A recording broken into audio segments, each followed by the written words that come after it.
Alright, Travis Wayne Goodsell.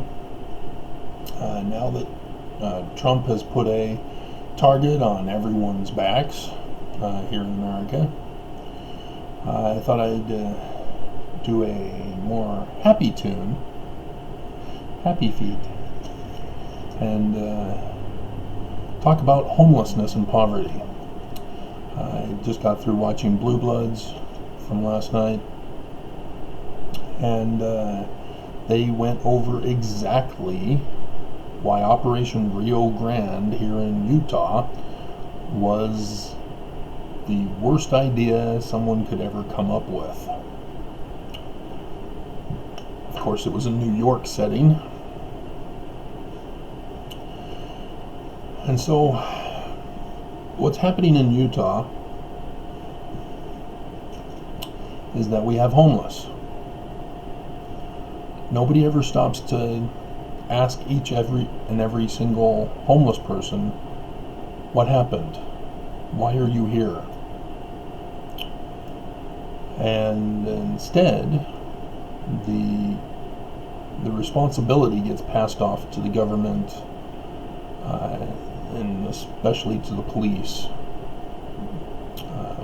We just assume as citizens that the police will handle it, that the police will send them to the place where they need to go to get taken care of.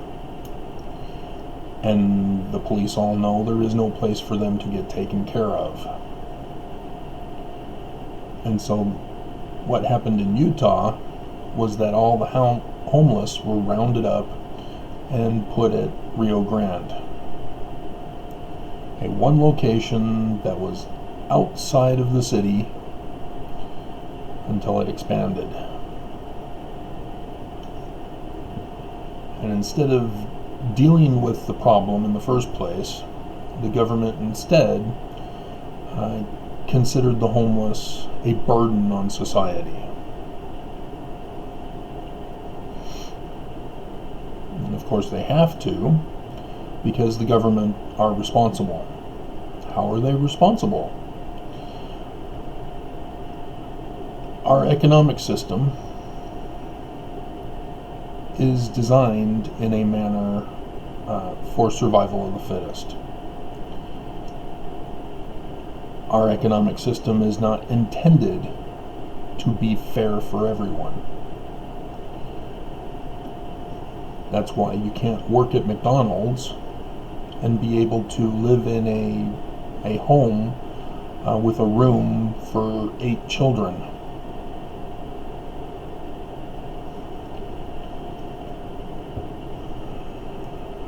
And so what our government has done is allowed businesses to classify jobs according to rank and then pay according to the rank. And so traditionally, jobs performed traditionally by women, cooking, cleaning, childcare, even education of children, are therefore paid less because they're considered, it's sexism, outright sexism. And so our school teachers don't get paid, and Utah is very bad in paying teachers. And thus fast food restaurants also.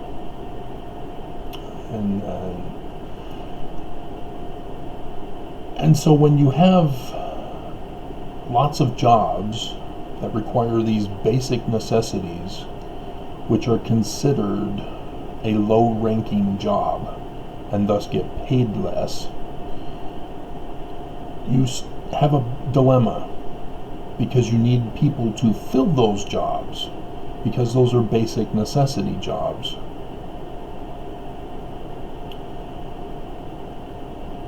And when you have a mass amount of the population filling those jobs, but then paying them insufficiently for them to have a life, It then requires the people to require their spouse to also have a job so that they can have a combined income. You'd be interested to know that those who are disabled and on Social Security do not get combined income. The government takes a massive chunk away from one of the spouses, typically the woman, and it's down to $200, and $100 gets split between the two of them, so that the wife typically only gets $100, and whatever income the man was making, he gets the additional 100 for both of them to live. So yeah, Utah hates disabled persons and people on Social Security. But what was interesting is that Blue Bloods also talked about drug addiction. And I saw Judge Furse's compromise in that episode as well. So I was like, hey, are they taking this from Utah? And of course, they also have to show at the end, the events in this show are not intended to represent any specific person, so don't sue us. But I thought it was very interesting. But people who are addicted to drugs are unable to function in a job and thus have and maintain a steady job, thus not be able to obtain and maintain an income. So how do they get the drugs? Panhandling as homeless is the major way that they do it, because they lose their job, they lose their family, they lose everything in their life, and so they're homeless. That's one way people end up homeless. It's because of drug addiction. And so you think, well, okay, panhandling, that's an honest way to make a living, even though we disagree with it because they're just mooching off the system and blah, blah, blah. Their other option is what they did on Blue Bloods, and that is steal. Either robbing convenience stores, robbing banks, which is going out of fashion, except Utah still has bank robbers. What's up with that, guys? But robberies to collect cash so that they can buy the drugs. I've always wondered, why don't they just rob the drug dealers? And I guess the answer is because they're the guys who supply them. If they rob them, they don't get a supply in the future. But when you have other situations that are not drug related, such as losing everything because you aren't able to obtain enough money from your job, which I myself was placed in that situation. My first woman, formerly called my wife, abandoned the marriage, took the kids and fled the country to Canada. And a year later, I found out I was divorced. And Utah Office of Recovery Services was notified, and instead of notifying me, I found out from my paycheck stub that my paycheck had been garnished over 50%. Not supposed to happen, but it did, because Utah doesn't care about those who are evil in the eyes of the Mormon Church. Again, there's a high victim blaming here, when victims get blamed for their condition. And I was instantly homeless. I could not pay my rent, and had nowhere to go, and was forced to go live with my parents, which, that works great in the dating field. And so there are those conditions that are occurring. Utah is rising in those conditions as well, as Mormon parents are systematically kicking their kids who are financially strapped to the streets, or to state hospitals, if they can trick the kids into doing it. Or if they're underage and they don't need to trick the kid, the parents, they just sign the documents, give their kids away. And yes, that is happening at a high rate here in Utah. Former Utah Attorney General Mark Shurtleff did it to his daughter. And so there's those homeless as well. And in this situation, it's a financial insecurity when jobs are not paying enough, and it renders people homeless. This is a similar pattern with drug addiction, because we all need to eat. We are technically addicted to eating. Eating creates a chemical imbalance in our body. Low blood sugar, for example.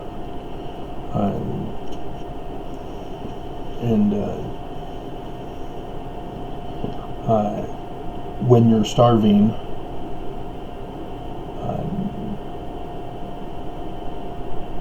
that's where you commit crime.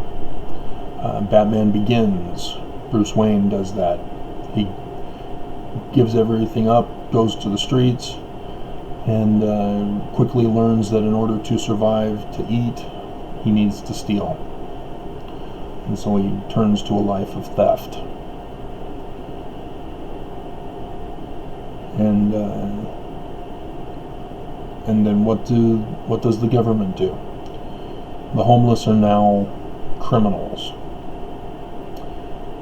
And in Utah, they react rather than be proactive. Operation Rio Grande was premeditated. They purposely did it to be forced to react. The urban redevelopment program was designed to place a shopping mall across the street from the homeless shelter, with the specific intention of shutting down the shelter and getting rid of the homeless. But where are they going to go? They had no plans for the homeless. It was an outright extermination. Because they knew the store owners would lose business because of the homeless. Panhandling. They already had it experienced in downtown Salt Lake and the LDS church at Temple Square. They got to get rid of the homeless somehow. We can't have homeless begging in front of the religion of the state, so that the state gets pressured to give up their hundreds of billions of tithing dollars. Tithing was supposed to be given to the homeless or the poor. Malachi talks about putting the tithing separate from the offerings he talks about. The tithing specifically was supposed to go into the storehouses. The tithing does not go into the bishop's storehouses in the church. And so it's interesting that investment tithing was specifically designed for the homeless and those in need of assistance. And of course they're not doing any of that. That's why they're in trouble. And so what we're witnessing, if anybody's been paying attention, is that the government specifically put in the stores and waited for the stores to complain to the government. And then the government goes, "Oh, we'll save you." And then, of course, they get the revelation from God for Operation Rio Grande. They knew what was coming because they premeditatively planned this, but they treat it as a response to justify it. And this is premeditated murder is what it is. And so when they got to the stage of, "Oh, we need shelters, we will step up and save the day to solve the problem, we will build shelters." And of course that was a fiasco as well. And shelters were finally built, except that they were short, what was it, over 400 or 600 beds. They knew the number of homeless. They have to do a count of the homeless every year. They knew exactly how many beds were required, and they knew exactly how many beds they would need to add on top of that for an increasing homeless population. But instead, they purposely created a problem for others to complain about, so that the government would then respond to save the day. Job security, I guess it's called, but if everybody caught on to what they were doing, they would immediately be kicked to the curb during elections.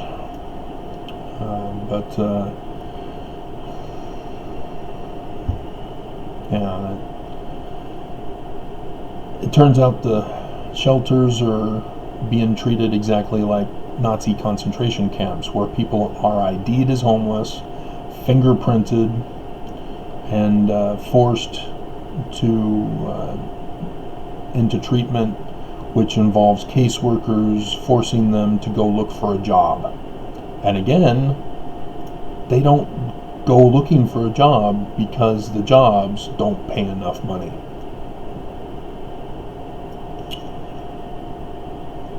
And so it's a cycle of abuse by the government, all to enslave, control, and exterminate. And so that's why there's homeless. That's why under our current economic system, with our current government, there will always be homeless.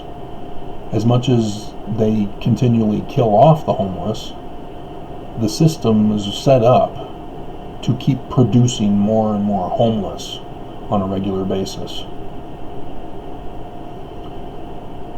And the government refuses to solve the problem. And it's most likely because of bribes from the businesses, so that the businesses can continue to cheat the people in wages, in quality of products, and the price of products. And with Trump putting a target on every American's back, gas prices are going to skyrocket. Because that's what Utah's worried about.